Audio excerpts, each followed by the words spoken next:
యెషయా గ్రంథము 66వ అధ్యాయము 13వ వచనంలో దేవుని వాక్యం ఇలా తెలియపరచబడుతుంది.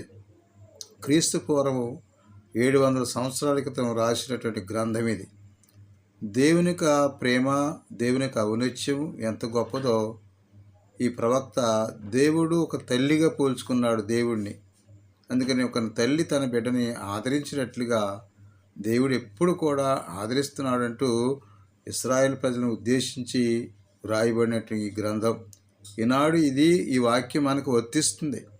దేవుడు ఒక తల్లిలాగా ఎప్పుడు మనం ఆదరిస్తున్నాడు. తల్లి తన బిడ్డని ఎలాగ ఆదరిస్తుందో మరి 2024 సంవత్సరం అంతా కాపాడిన దేవుడు తల్లి కానీ, అలాగే 2025 సంవత్సరం మరి ఈ యొక్క 17వ తారీఖు వరకు దేవుడు మనం కాపాడాడు. అలాగే ప్రతి ఒక్కరిని తల్లికి ప్రేమ కంటే గొప్ప ప్రేమగా తండ్రి మనకు చూపిస్తున్నాడని ఈ వచనం మనకు తెలియపరచబడుతుంది. అటువంటి మరి తల్లి ప్రేమ చూపించే గొప్ప దేవుడిని ఆరాధిస్తూ, విశ్వసిస్తూ, నమ్మకంతో ఆయన బిడలుగా జీవించే భాగ్యం దయచేయమని.